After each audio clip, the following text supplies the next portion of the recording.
और चलिए अब रुक करते हैं 80 खबर 80 जिलों की तरफ, जहां पर छत्तीसगढ़ विधानसभा का विशेष सत्र आज से शुरू होने जा रहा है। और आज से शुरू होने जा रहे विशेष सत्र में सबसे पहले दिवंगत नेताओं को श्रद्धांजलि दी जाएगी और फिर कृषि मंत्री रविंद्र चौबे सदन में कृषि संशोधन विधेयक पेश करेंगे।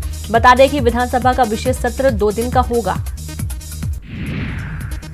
विधानसभा के विशेष सत्र को लेकर मुख्यमंत्री भूपेश बघेल की अध्यक्षता में सीएम हाउस में बैठक हुई। बैठक में रणनीति बनाई गई कि सदन में कांग्रेस सरकार अपने संशोधन विधेयकों को सदन के पटल पर रखेगी और सदन के पटल पर रखने के बाद संशोधन विधेयकों पर चर्चा होगी।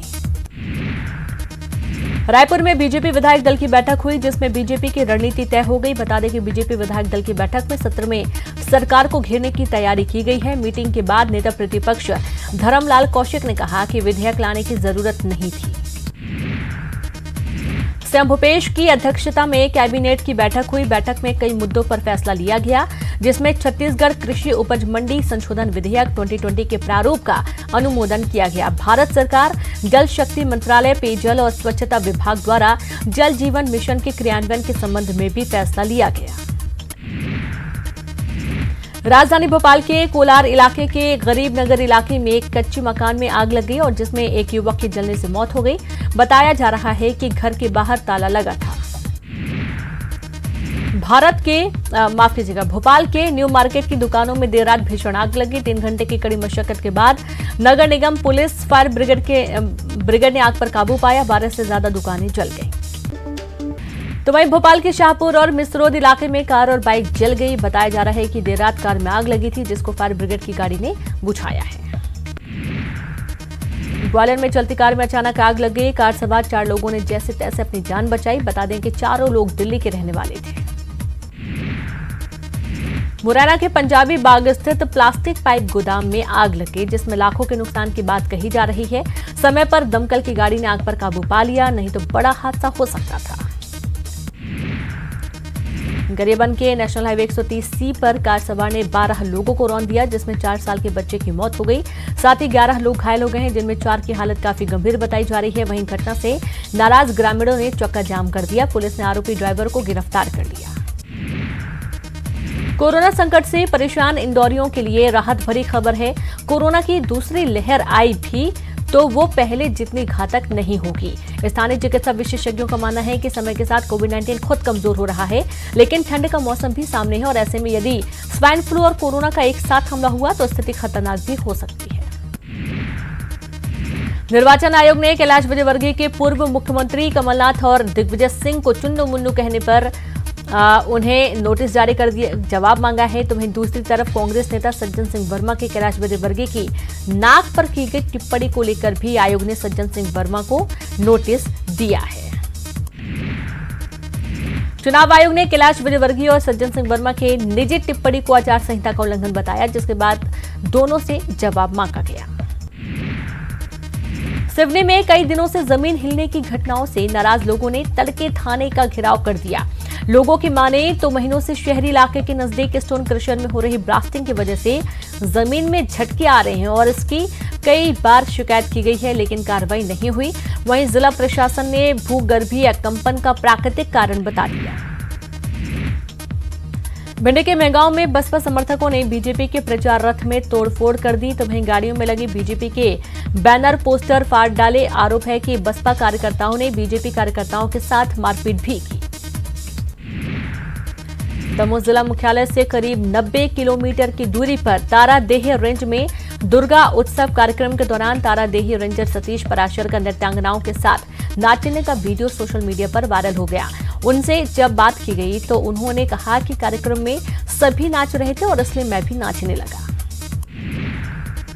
गुना के बामौरी विधानसभा उपचुनाव में प्रचार के लिए पहुंचे राज्यसभा सांसद सुमेर सिंह सोलंकी कार्यकर्ताओं के जोश को देखते हुए खुद को थिरकने से नहीं रोक पाए। बामौरी इलाके में ज्यादातर वोटर आदिवासी समुदाय से हैं। प्रचार के लिए कार्यकर्ता ढोल नगाड़ों के साथ पहुंचे थे। एसपी के बाद अशोक नगर कलेक्टर हटाए गए हैं। उनकी जगह प्रियंका दास को जिम्मेदारी दी गई है। बता दें कि निर्वाचन आयोग के निर्देश पर एक्शन लिया गया। कांग्रेस प्रत्याशी ने शिकायत की थी। सतना में आस्था के नाम पर अंधविश्वास का खेल देखने को मिला। यहां देवी प्रतिमा के सामने तांत्रिक ने नाबालिग लड़की के साथ मारपीट की। तांत्रिक ने बुरी शक्ति को भागने की बात कहकर नाबालिग लड़की की बाल पकड़कर जमकर पिटाई की और मामले में आरोपी तांत्रिक को भी गिरफ्तार किया गया है। बीजेपी के विजय जनसंपर्क अभियान का आगाज हो गया। सांची में बीजेपी प्रदेश अध्यक्ष बीडी शर्मा ने इस अभियान की शुरुआत की और यह अभियान 1 नवंबर तक चलेगा, जिसमें सीएम शिवराज सिंह भी शामिल होंगे। रायसेन के संचेत में बीजेपी प्रदेश अध्यक्ष बीडी शर्मा और पूर्व सीएम उमा भारती ने एक चुनावी सभा को संबोधित किया। मंच से उमा भारती ने प्रभुराम चौधरी को अपना भैरव बताते हुए कहा कि हम सभी सीटें जीत रहे हैं, वहीं कांग्रेस की जमानत जब्त होने वाली है। ग्वालियर में 2 युवकों ने लक्ष्मीबाई की समाधि के सामने सिंधिया समर्थक मंत्री और विधायकों के पुतले जलाए। पुतला जलाने की खबर की जानकारी जिला प्रशासन को भी नहीं लगी। बता दें कि ओरछा के 2 युवकों ने सिंधिया समर्थकों का पुतला जलाने की कोशिश की थी। बुरहानपुर की नेपानगर विधानसभा क्षेत्र के आदिवासी बाहुल्य धूलकोट क्षेत्र में अभी से पेयजल संकट खड़ा हो गया है। नाराज ग्रामीणों ने ग्राम पंचायत का घेराव कर मटके फोड़कर अपने गुस्से का इजहार किया और साथ ही चुनाव बहिष्कार का भी ऐलान किया गया। भोपाल के छोला दशहरा मैदान में आयोजित विजयदशमी के कार्यक्रम में साध्वी प्रज्ञा ठाकुर ने कमलनाथ का नाम लिए बिना निशाना साधा और साथ ही साध्वी ने आइटम वाले बयान को लेकर कहा कि उनकी बुद्धि पर तरस आता है। आप अगर भारतवासी हो तो नारी का सम्मान करना सीखो। साथ ही कहा कि समझ जाओ, अपने शब्द वापस नहीं लिए तो तुम्हारा बुरा हश्र होने वाला है। कैलाश विजयवर्गीय ने कमलनाथ के उस आरोप का भी जवाब दिया जिसमें बीजेपी पर कांग्रेस विधायकों के खरीद फरोख्त का आरोप लगाया गया था। कैलाश विजयवर्गीय ने कमलनाथ को मानसिक तौर पर दरिद्र बताया और साथ ही अपने विधायकों को संभालने की नसीहत दी। कांग्रेस नेता और पूर्व मंत्री पीसी शर्मा के खिलाफ बीजेपी ने चुनाव आयोग में शिकायत की है। पीसी शर्मा ने राहुल लोधी को लेकर सोशल मीडिया पर पोस्ट किया था जिसमें उन्होंने राहुल लोधी को 50 करोड़ में बिकने की बात लिखी थी, जिसको लेकर बीजेपी ने चुनाव आयोग से शिकायत की है। इंदौर में राशन घोटाले की जांच कर रही एसआईटी ने पहले चरण में 3 फूड इंस्पेक्टरों और 2 वेयर हाउस प्रभारियों को नोटिस जारी कर दिया और 10 राशन दुकान संचालक भी जांच की जद में हैं और पुलिस के मुताबिक मोहनलाल अग्रवाल 28 अक्टूबर तक रिमांड पर हैं। उसके बेटे तरुण और मोहित की तलाश की जा रही है। सीएम हाउस में रावण दहन कार्यक्रम हुआ। सीएम हाउस ने रावण दहन किया और इस दौरान उनका पूरा परिवार मौजूद था। कोरोना संक्रमण के चलते सीएम शिवराज सिंह चौहान इस बार रावण दहन के किसी सार्वजनिक कार्यक्रम में शामिल नहीं हुए। सीएम ने प्रदेशवासियों को विजयदशमी की बधाई दी। भोपाल में टीटी नगर मैदान में रावण दहन हुआ। रावण दहन के इस कार्यक्रम में बिना मास्क के एंट्री नहीं थी। मास्क बांटने की व्यवस्था फ्री में की गई थी और इस समारोह में मंत्री विश्वास सारंग, पूर्व मुख्यमंत्री दिग्विजय सिंह, पूर्व मंत्री पीसी शर्मा भी मौजूद रहे। सिवनी के दशहरा मैदान में भी पूरे विधि विधान के साथ रावण दहन किया गया। रावण दहन को लेकर कोरोना गाइडलाइन का विशेष ध्यान रखा गया। दशहरा मैदान में भीड़ को नियंत्रित करने के लिए कम लोगों को हो रही दशहरा मैदान में ही प्रवेश दिया गया। दशहरा पर खंडवा के नवचंडी मैदान में रावण दहन कार्यक्रम का आयोजन किया गया। रावण दहन कार्यक्रम से पहले यहां जमकर आतिशबाजी की गई। जबलपुर में बुराई पर अच्छाई की जीत के पर्व विजयदशमी पर रावण दहन किया गया। कोरोना संक्रमण के कारण रामलीला नहीं कराई गई, लेकिन रावण दहन भव्यता के साथ किया गया। टीकमगढ़ में इस बार बिना मेले और भीड़ भाड़ के रावण कुंभकर्ण की पुतलों का दहन किया गया। जिला प्रशासन ने इस बार कोरोना संक्रमण के चलते लोगों को भीड़ लगाने से मना किया था, जिसके चलते जनप्रतिनिधियों और जिला प्रशासन के अफसरों की मौजूदगी में रावण दहन किया गया। जगदलपुर में बस्तर दशहरा महोत्सव के दौरान 600 साल पुरानी परंपरा के अनुसार ग्रामीणों ने 8 पहियों वाले विजय रथ को चुरा लिया और इस रथ को कुम्हारा कोट ले जाया गया। अब आज इस रथ को कुम्हारा कोट गांव से वापस दंतेश्वरी मंदिर लाया जाएगा और भीतर रैनी रस्म को निभाया जाएगा।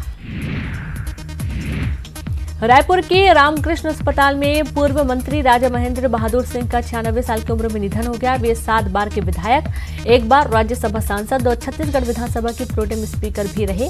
वे अविभाजित मध्य प्रदेश में मंत्री भी रहे। उनका अंतिम संस्कार सरायपाली में होगा। कोरिया में नाबालिग से गैंगरेप का मामला सामने आया। धीरज, लक्ष्मण, रंजीत और बिहारी पर लड़की से गैंगरेप का आरोप है। पुलिस ने चारों आरोपियों को गिरफ्तार कर लिया। छत्तीसगढ़ में कोरोना की रफ्तार जारी है और राज्य में फिर 1649 नए कोरोना पॉजिटिव मामले सामने आए, जबकि 2801 मरीजों को डिस्चार्ज किया गया। बता दें कि राज्य में कोरोना के एक्टिव मरीजों की संख्या 22,093 है। कवर्धा में कोरोना की रफ्तार थमने का नाम नहीं ले रही है। जिले में कोरोना के 53 नए मामले सामने आए हैं और कोरोना का आंकड़ा 3600 के पार पहुंच गया है। कवर्धा पुलिस ने नाबालिग लड़की के साथ छेड़खानी के आरोप में 5 लोगों को गिरफ्तार किया है। पकड़े गए आरोपियों में से एक नाबालिग भी शामिल है। कोरबा में SCCL के ढेलवा डीह कॉलोनी में एक युवक ने फांसी लगाकर जान दे दी और बताया जा रहा है कि युवक कोविड पॉजिटिव था और इसी दहशत में उसने यह आत्मघाती कदम उठाया। मौत के बाद गुस्साए लोगों ने हंगामा भी किया। आज से बिलासपुर हाईकोर्ट में वीडियो कॉन्फ्रेंसिंग से सुनवाई होगी। कोरोना के चलते वीडियो कॉन्फ्रेंसिंग से सुनवाई होगी, लेकिन हाईकोर्ट ने बार एसोसिएशन की मांग को देखते हुए 17 नवंबर से नियमित सुनवाई का फैसला किया है। अंबिकापुर में गांधीनगर पुलिस टीम ने बैंक के सामने लूटपाट की नियत से घूम रहे 2 आरोपियों को पकड़ा है। उनके पास से एक देसी कट्टा और जिंदा कारतूस बरामद किए गए हैं। सूरजपुर के प्रतापपुर थाना इलाके में अवैध गांजा की खेती करने का मामला सामने आया है। पुलिस ने एक युवक सनात पैकरा को गिरफ्तार किया और 30 गांजा के पौधे भी बरामद किए हैं। जांजगीर चांपा जिले में खनिज विभाग ने अवैध खनन को लेकर कार्रवाई की। खनिज विभाग की उड़नदस्ता टीम ने 18 ट्रैक्टर को जब्त किया है। छत्तीसगढ़ में खेल अधोसंरचना के विकास में एक नया अध्याय जुड़ने जा रहा है। प्रदेश में अंबिकापुर में मल्टीपर्पज इंडोर हॉल के निर्माण और महासमुंद में सिंथेटिक एथलेटिक ट्रैक के निर्माण के लिए राज्य सरकार के प्रस्ताव को मंजूरी मिल गई है। मुख्यमंत्री के प्रयासों से ही ये मंजूरी मिल पाई है। तो वहीं कोरबा में धूमधाम से दशहरा मनाया गया। बता दें कि कोरोना संकट के चलते कोविड प्रोटोकॉल का पालन करते हुए 10 फीट का रावण दहन किया गया। अंबिकापुर में दशहरा धूमधाम से मनाया गया। दशहरे पर शहर के कला केंद्र मैदान में रावण दहन किया गया और इस दौरान आतिशबाजी भी की गई। जांजगीर चांपा जिले में विजयादशमी का पर्व मनाया गया। कोरोना संक्रमण की वजह से कोविड-19 के प्रोटोकॉल का पालन करते हुए 10 फीट के रावण का पुतला दहन किया गया। मुंगेली जिले में उल्लास के साथ ही दशहरा का पर्व मनाया गया। यहां लोरमी के हाई स्कूल मैदान में रावण, कुंभकर्ण और मेघनाथ के पुतले का दहन किया गया और इस दौरान कोरोना प्रोटोकॉल का भी पालन किया गया। सूरजपुर में दशहरे पर कोरोना की छाया देखी गई। यहां स्टेडियम ग्राउंड में दुर्गा पूजा समिति के आयोजकों ने कोरोना गाइडलाइन का पालन